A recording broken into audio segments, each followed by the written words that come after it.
미국 내에서 주한미군 철수를 거론하는 이유는 미국 국무부의 컨설팅 회사. 미국 국무부는 2021년 중국의 경제적 압박을 당한 동맹을 지원하기 위한 전담 부서를 구성했습니다. 이 전담 부서는 일종의 컨설팅 회사처럼 운영되며 실제 별칭도 회사입니다. 현재 부서장은 멜라니 하트 국무부 대중국 정책조정관입니다. 회사는 고객 국가가 도움을 요청하면 국무부 경제 전문가들을 동원해 해당 국가의 경제 사정을 분석한 뒤 수출 시장을 중국 외의 지역으로 다변화할 방법을 찾을 수 있게 도와준다고 합니다. 또 중국의 경제적 압박에 대응하는 가상훈련도 한다고 합니다. 지난 3일 하트 정책조정관은 연합뉴스와의 전화통화에서 만약 한국이 중국의 경제 압박에 직면한다면 우리는 할 수 있는 모든 것을 할 것이라고 말했습니다. 그러면서 우리는 파트너 국가들이 위험의 실체를 사전에 정확하게 이해하고 더 큰 회복 탄력성을 갖기 위해 그들이 할 수 있는 일을 지원하려 한다. 라며 우리는 한국에 우리가 필요할 때 관여할 준비가 되어 있으며 기꺼이 그렇게 할 것이라고 강조했습니다. 다만 그는 각국이 직면할 상황별 시나리오가 다르기 때문에 어떤 특정한 도움이나 경제적 지원을 제공할 것이라고 미리 약속하지는 않는다고 했습니다.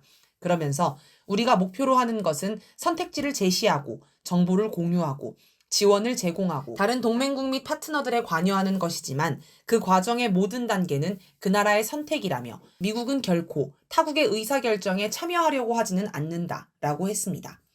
2016년 사드 사태 때 한국은 중국의 경제적 압박을 받았습니다. 사드는 미국이 필요해서 배치한 것이지만 피해는 고스란히 한국 몫이었습니다. 당시 미국은 한국을 위해 아무런 대응도 하지 않았습니다. 이제는 당시와 같은 사태가 발생하면 국무부의 전담 부서가 나서서 컨설팅을 해준다고 합니다. 그런데 어떤 지원을 할지 구체적으로 대안을 제시하거나 약속을 한 것은 없습니다. 아마 우리나라가 중국 대신 다른 나라와 무역 거래를 할 수 있도록 소개해주는 정도를 할 듯합니다. 하지만 2021년 기준 우리나라 수출의 25%, 수입의 23%를 차지하고 무역 흑자 비중의 83%를 차지하는 중국을 대체할 무역 상대국은 없습니다. 윤석열 정권 들어 미국의 중국 고립 봉쇄 정책에 적극적으로 뛰어드는 바람에 2021년 243억 달러 흑자가 2022년에는 12억 달러 흑자로 쪼그라들고 2023년에는 아예 180억 달러 적자로 돌아섰습니다. 이건 어디서도 메울 수 없습니다. 아무리 생각해도 미국의 컨설팅은 실속이 없을 듯합니다. 오히려 미국의 감시가 강화될 것으로 보입니다. 물론 감시의 목적은 통제입니다. 이 회사는 컨설팅 명목으로 그 나라의 경제 정보를 전달받는다고 합니다. 그걸 가지고 우리 기업들이 중국과 어떤 거래를 하는지 파악하고 미국의 이익에 맞게 조정하도록 영향력을 행사할지도 모릅니다. 중국의 경제적 압박을 피하려다 미국의 경제적 압박을 받는 꼴이 될 수 있다는 것입니다. 제재에도 번창하는 화웨이. 지난 8일 파이낸셜 타임스는 미국 정부가 자국 기업인 인텔과 퀄컴에 중국 업체 화웨이에 대한 반도체 수출 허가를 취소했다고 보도했습니다. 화웨이가 최근 인텔의 인공지능 반도체를 탑재한 노트북을 공개하자 꺼낸 추가 규제 카드입니다. 미국은 중국의 반도체 산업을 고사시키기 위해 각종 제재를 가하는 고립 봉쇄 정책에 따라 5년 전 화웨이에 대한 반도체 공급 금지 조처를 내렸습니다. 하지만 중국의 반도체 수출을 해오던 자국 업체의 반발에 밀려 인텔, 퀄컴이 일부 제품을 공급하도록 까다로운 조건을 걸고 특별 허가를 해줬습니다. 그런데 지난달 화웨이가 출시한 인공지능 노트북 메이트북 X 프로에 인텔의 코어 울트라 9 반도체가 탑재된 게 논란이 됐습니다. 이 반도체는 인공지능 연산을 할 수 있습니다. 미국 의회는 즉각 상무부의 제재 강화를 요구했습니다. 인텔은 우리는 모든 법과 규정을 엄격히 준수하고 있다라고 해명했지만 결국 추가 제재가 이뤄졌습니다. 미국이 중국의 반도체가 들어가지 못하게 철저히 틀어막는 이유가 있습니다. 미국의 제재에도 중국의 기술이 날로 비약하기 때문입니다. 특히 화웨이는 지난해 8월 7나노미터급 반도체를 탑재한 스마트폰을 출시해 미국 정부가 부랴부랴 경위 파악에 나서기도 했습니다. 중국은 7나노미터급 반도체를 생산할 기술이 없다던 기존 인식을 뒤집은 사건이었습니다. 또 스마트폰 운영체제인 안드로이드 사용이 막히자 화웨이가 독자 운영체제인 하모니를 출시해 2년 만에 점유율을 4%까지 끌어올리기도 했습니다. 화웨이는 미국의 제재 속에서도 지난해 세계통신장비 시장 점유율 1위를 지켰고 중국의 Z도 4위를 차지했습니다. 이번 사태를 통해 미국의 대중국 반도체 제재가 악순환에 빠졌음을 엿볼 수 있습니다. 미국은 일단 중국 반도체 시장을 틀어막았습니다. 그러자 미국 반도체 기업이 수출을 못해 힘들어집니다. 그래서 조건을 붙여 수출을 허가하면 중국 기업에 도움이 됩니다. 그래서 다시 막습니다. 그러면 미국 반도체 기업은 다시 힘들어집니다.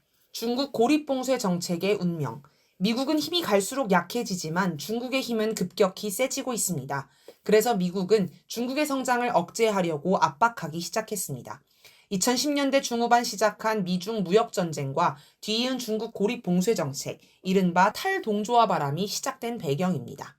미국은 2018년 중국 수입품 818종에 25%의 보복관세를 부과하며 무역전쟁을 개시했습니다. 또 화웨이와의 모든 거래를 중단시켰습니다. 중국산이 들어간 제품에 불이익을 주는 인플레이션 감축법도 만들었습니다.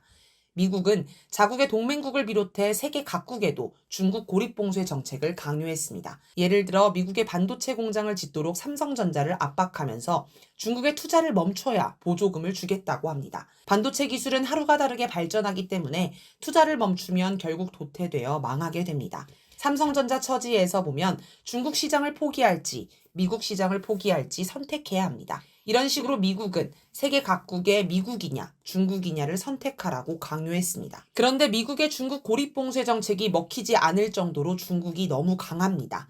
일단 미국 기업들조차 중국과의 관계를 끊지 못합니다. 미중 무역량은 무역전쟁 때문에 일시적으로 줄었다가 다시 늘어나 2022년에는 아예 사상 최대치를 찍었습니다. 세계 각국도 중국과 거래를 끊을 수 없습니다.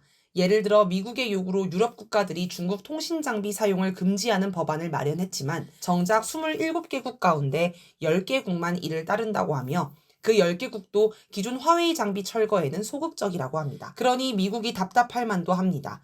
이미 세계 무역 구조는 미국 중심에서 중국 중심으로 옮겨간 지 오래입니다. 미국이 시키면 죽는 신용도 한다는 한국 역시 중국을 상대하기 힘들기는 마찬가지입니다. 2015년 9월 3일 중국이 전승절을 맞아 사상 최대 열병식을 거행했습니다. 그런데 여기에 이례적으로 박근혜 당시 대통령이 참석했습니다. 미국 눈치를 보느라 친미 국가들이 대부분 국가 사절을 파견하지 않고 반미 국가 위주로만 참석하는 행사였기에 국내외에 파문이 컸습니다. 박근혜가 국내 보수 세력도 반발한 행보를 한 이유는 더 이상 중국과 거리를 두다가 큰일이 날 것 같은 걱정 때문이었을 것입니다. 2017년 11월에는 문재인 당시 대통령이 중국을 방문해 미국의 미사일 방어 체제에 가입하지 않고 사드를 추가 배치하지 않고 한미일 군사동맹을 하지 않는다. 는 이른바 사드 3불 합의를 하기도 했습니다. 국내 보수 세력은 중국과 불평등 외교를 했다. 미국과 사전 협의하지 않았다며 문재인 정부를 맹비난했습니다.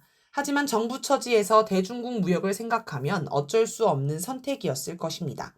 그런데 미국은 미중 사이에 끼어서 힘들어하는 한국을 이해하거나 배려할 생각이 없습니다. 사드 3불 원칙을 두고 마이크 코프먼 미 하원 군사위원회 소속 의원은 2017년 12월 1일 매일경제와 서면대담에서 3불 원칙은 트럼프 행정부에 중국이 한미동맹을 틀어지게 할 수 있다는 인식을 심어줬다. 라며 한국의 3불 원칙이 중국의 경제 보복을 완전히 해소할 수 없을 것으로 본다. 라고 했습니다. 자기들이 중국의 경제적 압박 문제를 해결해 줄 것도 아니면서 압박을 줄여보려는 한국의 노력을 두고는 한미동맹에 방해된다. 해봐야 소용없다는 식으로 대한 것입니다. 이처럼 미국은 실제 도움은 안 주면서 이념을 앞세워 한국을 통제하려 합니다. 아마 미국은 한국을 두고 힘들면 이겨내야지. 그걸 못 버티고 중국과 타협을 하되 통제를 강화해야겠다. 라고 생각한 듯합니다. 아무튼 미국이 감당하기 힘들 정도로 중국이 강해져 있다 보니 미국의 정책도 자꾸 오락가락합니다. 제재를 강화했다가 풀었다가 다시 강화했다가. 그런데 이 과정에서 중국은 미국의 제재를 자체 기술력 성장의 계기로 삼기 때문에 타격을 받기보다 더 강해지고 있습니다. 미국이 현재와 같은 악순환에서 벗어나려면 중국 고립봉쇄 정책을 폐기하든지 아니면 실효성 있는 새로운 대책을 세우든지 해야 합니다. 아마 중국 고립봉쇄 정책을 폐기하기는 어려울 것입니다. 그렇다고 실효성 있는 봉쇄 방법도 없습니다. 하트 정책조정관이 실속 없는 얘기나 하는 것도 그렇고 인텔의 대중국 수출을 허가했다, 취소했다, 반복하는 것도 그렇고 지금 미국의 대응은 뭐 하나 마땅한 게 없습니다. 진화 러몬도 미국 상무부 장관도 8일 하원 청문회에 출석해 우리는 중국과의 경쟁에서 중국을 압도해야 한다.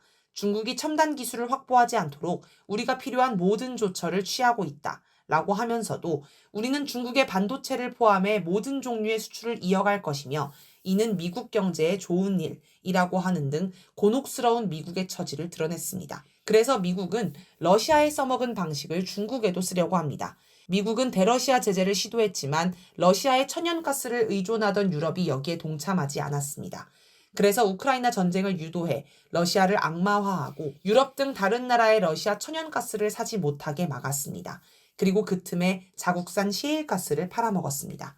마찬가지로 중국을 향해서도 전쟁을 일으켜 다른 나라들이 어쩔 수 없이 중국과 거래를 끊게 만들려는 게 미국의 구상일 것입니다. 우크라이나 전쟁 전에도 미국이 조만간 우크라이나에 전쟁 난다는 소문을 계속 퍼뜨렸듯이 지금은 조만간 대만에 전쟁 난다는 소문을 계속 퍼뜨리고 있습니다. 지난 4월 23일 일본을 방문 중인 존 아퀼리노 미국 인도태평양 사령관은 기자간담회에서 시진핑 중국 국가주석이 군의 2027년 대만 침공을 실행할 준비를 진행하도록 지시했다 라며 시 주석이 지시하면 군은 침공에 나선다 라고 말했습니다. 그는 올해 3월 미국 하원 군사위원회 청문회에 제출한 서면 입장에서도 모든 징후는 중국이 2027년까지 대만 침공 준비를 마치라는 시진핑 국가주석의 지시를 이행하고 있음을 보여준다 라고 밝히기도 했습니다. 트럼프가 집권하면 주한미군 철수? 지난 6일 엘브리지 콜비 전 미국 국방부 전략전력 개발 담당 부차관보가 연합뉴스와의 대담에서 주한미군이 필요 없다고 주장했습니다. 그는 도널드 트럼프 전 대통령이 대선에서 당선될 경우 백악관 국가안보 보좌관 후보로 거론되는 인물입니다. 따라서 트럼프 전 대통령이 재집권에 성공하면 그의 주장은 미국의 동북아 정책이 될 가능성이 높습니다. 그는 미국은 북한과 싸우면서도 중국과도 싸울 준비가 된 군사력을 갖고 있지 않기 때문에 미국의 주된 문제가 아닌 북한을 해결하기 위해 더 이상 한반도에 미군을 인질로 붙잡아둬서는 안 된다 라고 하였습니다. 또 헤비급 복싱 챔피언 미국이 미들급 경기 한반도 전쟁에서 뛰면 안 된다.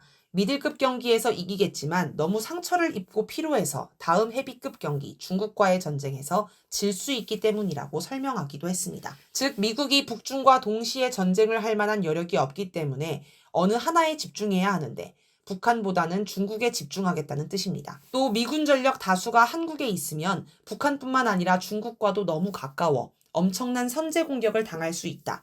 라며 나에게 결정 권한이 있다면 난 주한미군을 두지 않을 것이라고도 했습니다. 선제 공격을 당하면 반격하면 됩니다. 그런데 엄청난 선제 공격을 당하면 반격할 엄두도 내지 못할 수 있습니다.